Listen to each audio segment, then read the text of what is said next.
So it's Anzac Day, so dahil dyan tayo ay magta-travel. Tara, samahan niyo kami. Let's go! I've got an internet crush. She's not a celebrity, but she's taken. So can't help falling in love. Can't take the hint and give up. My mama told me don't talk to people you haven't met. I guess my mama was right, but it's not 'cause everybody you meet is dangerous. But 'cause they'll break your heart. 'Cause she plays it so cool, making up her own rules. And I'm a loser for thinking I've got any shot in the dark. Now it's hitting me hard. Tell me, what am I supposed to do? Morning. Hey guys! It's 9 in the morning. Nasa St. Kilda na kami. Punta kami ngayon sa Bendigo. It's Anzac Day. Wala naman tayong ginagawa sa bahay. So, gonna do 3 hours drive going to Bendigo. Pupunta kami ngayon sa Macedon, and then Bendigo, and then Pyramid Hill, and then Kirang. We're gonna stay sa Kirang. Tomorrow morning, we're gonna do Kahuna, and then balik na naman tayo dito sa Melbourne. That's gonna be the plan for this trip. So right now, nasa St. Kilda kami because nag-aantay kami kay Ma'am Dot Dot. 6 kaming pupunta. Ako, si Kuya Carl, si Ate Nadine, si Nico, si Kailin, and si Dot Dot. It's been a while since nakapag-vlog tayo. And I actually got this microphone. Alright, so I'm gonna update you later on. Hey guys! Welcome to Macedon. This is our first stop for this trip. It's autumn season, kaya isa sa area na pwede mong puntahan dito is ang Mount Macedon. So ang Mount Macedon is isang area sa maple tree na nakahilera. Maganda sa tingnan during autumn season kasi iba-iba yung kulay ng mga dahon. So yun yung puntahan na to. So that's our first stop sa trip na to.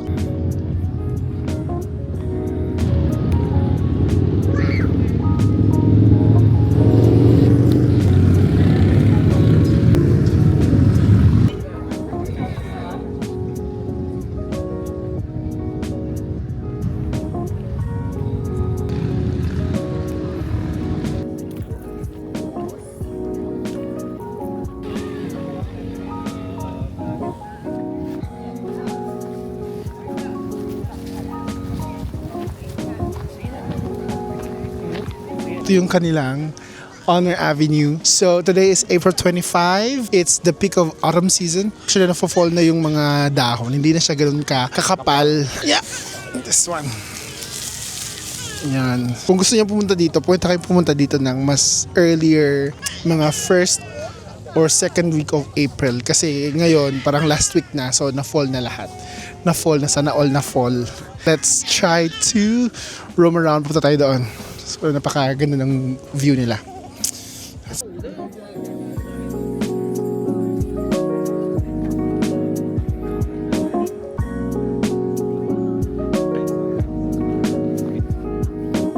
Hello, ma'am. Gusto niyo pumunta dito sa Mount Macedon, you don't need to worry about any payments and stuff kasi free lang yung pagpunta dito. It's just that kung busy season, you have to pay for the parking. Parang parking is only $10, which is hindi naman siya ganoon kamahal. Aside from that, make sure kung pupunta kayo dito, agahan nyo. Pumunta kami dito around mga 11:30. So kailangan mong maaga kasi maraming tao and hindi mo matitake advantage yung ganda ng lugar pag maraming tao. Lastly, if pupunta kayo dito, make sure na magdala kayo ng tubig kasi walang mabibilhan ng food dito. As of this moment, hindi na naman siya ganun kainit. Merong araw pero hindi ganun kasakit yung araw today. And also bring extra t-shirt kasi mataas yung lalakarin nyo. More or less 1 kilometer yung lalakarin mo dito. So kung pawisin ka, then you have to bring your extra shirt.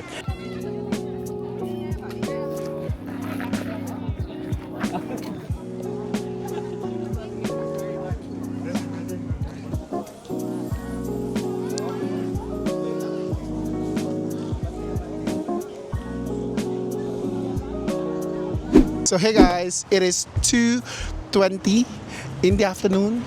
So nasa Bendigo na tayo. And right now, nandito tayo ngayon sa Soul Food Fusion House. because we're gonna take our late lunch kasi lunch, hindi pa kami nag-lunch. This is our second stop for this trip. So last month andito rin kami, kumain din kami dito. And nagustuhan ko yung sisig at saka chicken barbecue. So I'm gonna order the same. Tara! Itutur ko kayo ulit sa kanilang store. So ito yung Soul Food.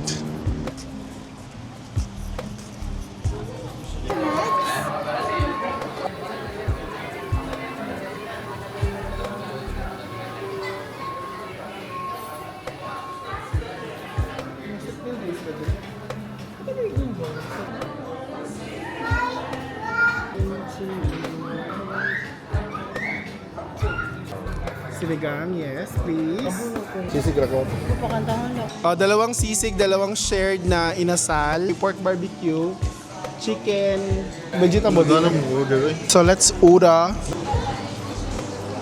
Start tayo sa unang rice. Duha ka shared nga chicken, isa ka sisig, duha ka sisig, sorry. Isa ka lomi, isa ka mango shake. Pay later na lang ni. Thank you. Chicken.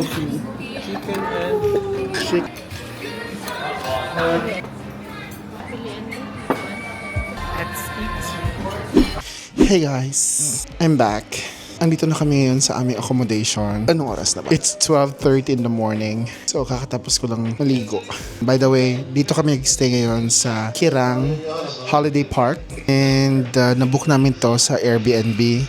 Shout out to Dut Ilagan kasi siya ang nag-book sa place na to. It's so nice. Check-in namin kanina supposed to be is 2 p.m. But tumating na kami dito mga around 8 or 9. Tapos bumili pa kami ng food namin, nagluto and stuff. So hindi na rin ako nakapag-vlog kasi inuna ko yung pagkain sa vlog. Ayun, konting kwentuhan. And right now, actually yung iba tulog na. Kami nagpapadry pa ako ng bro kasi kakatapos ko lang maligo. Is this karma, or are you getting what you want again? I guess I'm finding it hard to believe in something I couldn't see coming. You show me off, it's alright, you can't afford to live without me. Why are you afraid to say goodbye? I know you're just the type to be okay without me. Is she better? I mean, I don't remember you mentioning anyone else, but what else could it be? What else could it be? Hello guys, good morning. It's our second day here in Kirang. Kakatapos na kami mag-breakfast. Actually, parang light breakfast lang kasi pupunta kami ngayon doon sa Kuhuna and we're gonna take our breakfast sa Waffle House. It will take us like 20 minutes drive going there. So tara, let's go. Before that, I'm gonna tour you around sa aming pinagstayhan dito sa Kirang. Tara, let's go. This is the place. Ito yung labas. And this is where we stayed. It's a caravan house. Meron silang small na terrace dito. This one is the sala. Meron silang maliit na TV doon sa dulo. Then this is their kusina. Yeah. Dito kami nagluto kagabi. Natulog pa si Kaylin. So this is our room. This is our driver. Meron silang CR dito. And so this is the shower and this is the second room. So yeah. Ay, meron kaming dalawang room. Tapos, dun sa isang room, para yun yung master's bedroom. Tapos yung sa room namin, merong 4 na beds. Yung setup namin kagabi is that 4 kami sa isang room, tapos 2 sila kuya sa master's bedroom at saka si ate. And then, what I did is kinuha ko yung foam ko, nilagay ko sa sala, dito ako natulog. Reason, merong aircon. Second is, ako ay naghihilik ng malakas. And then, thirdly is, ang sakit ng tiyan ko kagabi, so utot ako ng utot. So, ayaw ko masuffocate sila dun sa loob. So, dito ako sa labas, and ang sarap ng tulog ko. Super sarap.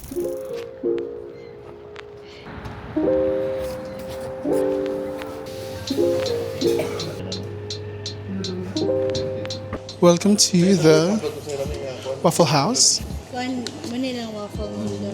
Hindi na talam na namin. Ang sakit ako mong last time take. Murag bestseller man to, di ba? Brownie man na to.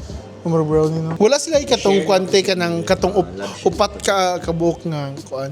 Murag upat ka side nga lahi-lahi. Wala sila yung anak. Hey guys. Nasa Waffle House na kami and order na lang. After this, pupunta tayo sa Sunday Farmers Market. Alright, let's go. 5 a.m. siya ko yung daddy niya.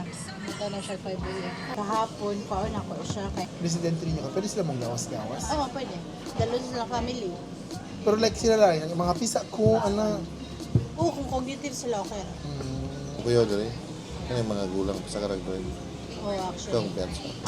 Mas madisgrasya ka. Mas disgrasya sila. Kasi na ino sa doctor, ay hindi naka-safe. Ako report lang sa diba. Kaya mo Ay, iking man. 120 man siya gahapon. Mga 110 na naman dapat. Pero, na yung mga... Boy! Pero sikan sa pag. Dali lang. Abdi kay maningog likod doy. Wala Ay. gamay. Mata ka. Disordered boy. Abdi kay alarm sa likod ba. Main ko ano mo doon. Gamay kasi kasi. Pero kapoy mo sa biyahe man ay. Malong-malong. Kapoy mo sa Relax biyahe. tayo. Relax.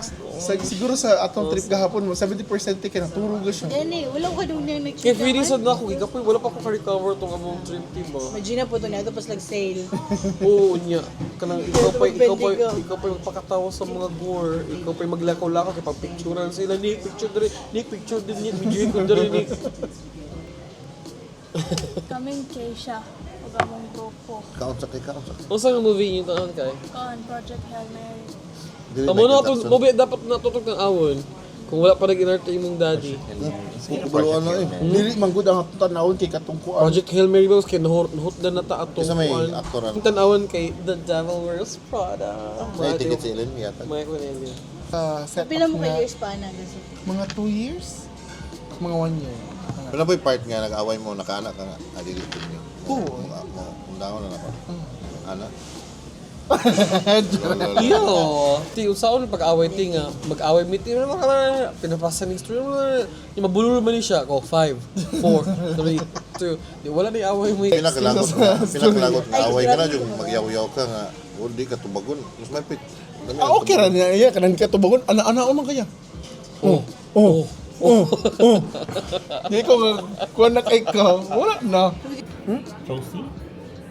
We didn't order Chelsea. Mine is mayo, chicken mayo milk. Mango chocolate taro. Kasi mo order lang? Berries. Berry burst. Kana siya. Very blue. Berry burst. Blueberry. Blueberry. Very blast. Kung kung sila order nila sa It's very yum. mga lagi tas ko ano. So sila atin nag-order sila ng Kani kaon? sandwich and kay nag-order siya ng waffle. Wow. Yeah. Sarap yan, te. Hindi siya yung in-order. Di na mo te? Order? So hindi lang kami nag-order ng waffle, guys. Kasi Pero, manggahan sa una. meron kami invitation mamaya for lunch. And then marami na kami nakain sa breakfast kanina, kaya busog-busog pa. So ito na lang, smoothie na lang.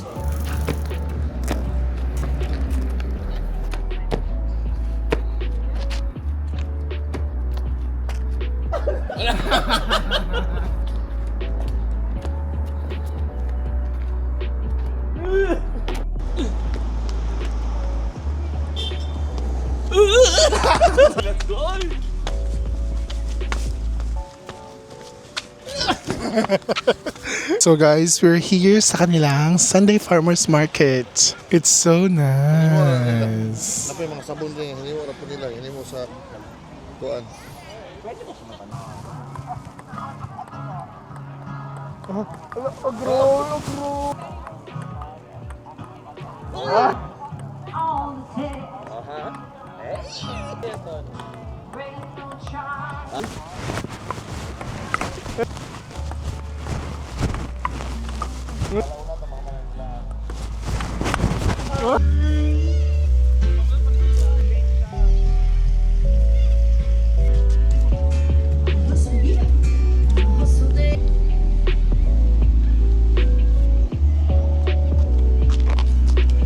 Alright, so nandito na tayo ngayon sa Kuhuna. So that was the Sunday Farmers Market. So it's just a chill gathering of people na nakatira dito. Parang mga kwan lang siya guys. Parang mga products lang nila. Nakita ko doon mga candles. Meron silang mga knitted, mga damit ng bata. Merong mga stuffed toys na mga knitted din. Meron din tayong mga vegetable na nakita at ibang sauce na pwede nyo mabili. Ganun lang yung buhay dito. At my back is the skate park nila.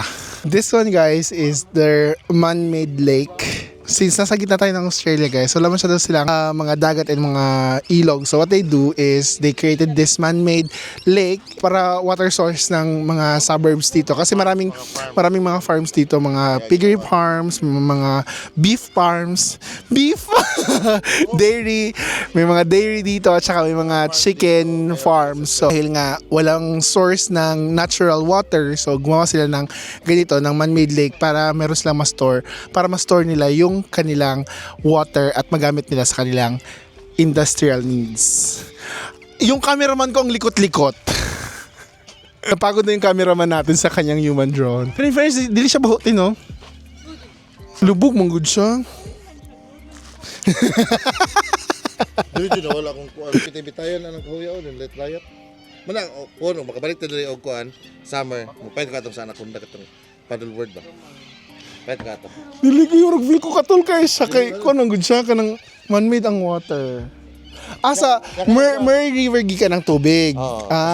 Kana siya, kanang ngay kahoy. Mura po dyan sa island, ito nga, mawagi pa ka na, libot po ka. Yeah. Okay, remember ko ani dire. Mura kalutaw na nga island ka ng kahuya. Pero, Go.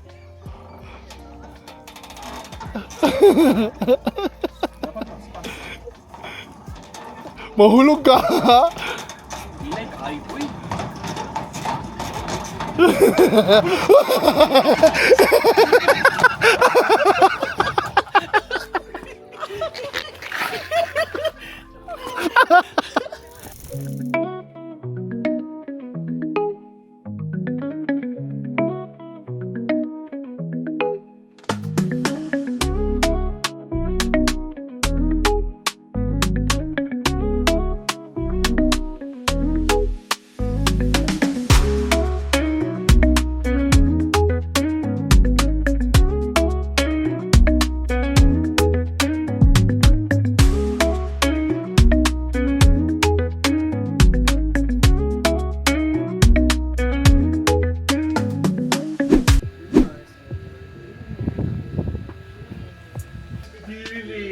Mapusilan ko.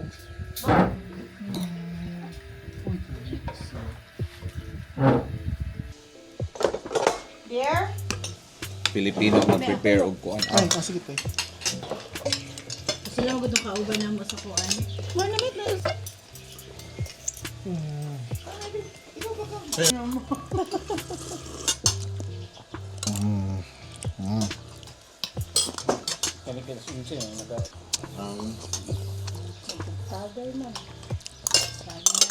Agoy. Nakakuan na.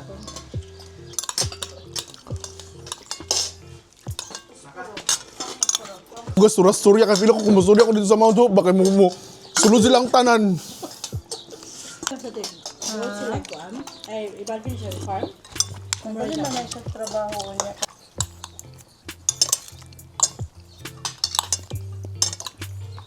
Pwede niya available si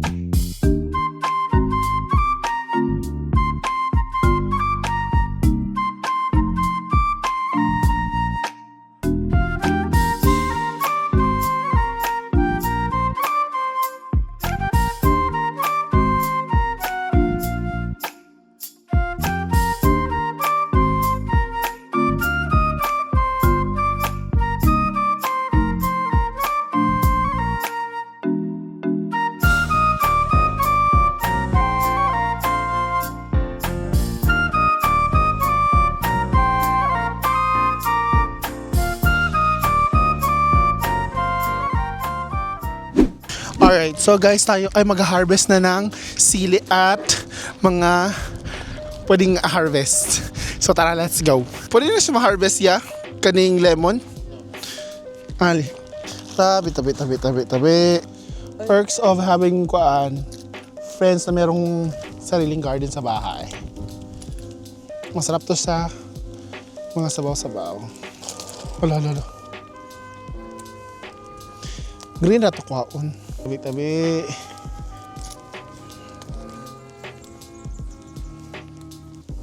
Thank you, Lord. Okay na niya ni?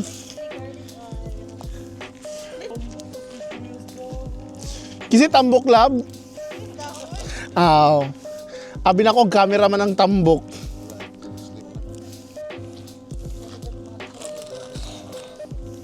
Hi, everyone!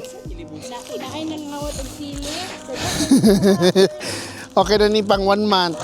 Kaya mabalik pa man to next week. Kasi ano siya, teka, ng kabuling ni te? Cover line mo yung ginagamit sa kinilaw. Ay, Kabalo magkinilaw. yes. Ang yan daw pwede po siya gamitin. Paksiw. Gilagi. Murag mo niyang tawag sa mo kay kabuling. Murag suha ba? Suha. Te, nahilo na yung mga viewers ko, te. Ayan, napakarami, guys. So, ang fertilizer nila nito is mga manure ng baboy at saka ng manok. Maliliit pa yung iba, so I'll just get the big ones. My plantito is happy at the moment. Kasi ang dami ito nakuha. Tingnan nyo guys, ang dami.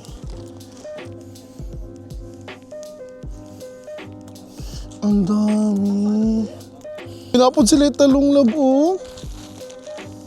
Naalaman dyan ta diri mang harvest ta. Ay, na-harvestan na nilang kalamansi. Pila ko oras ang train diri te? O kung wala namin sili, mag-train na mga... Mahal kayong sili sa kuwanti. Pila na gudang bayad sa train?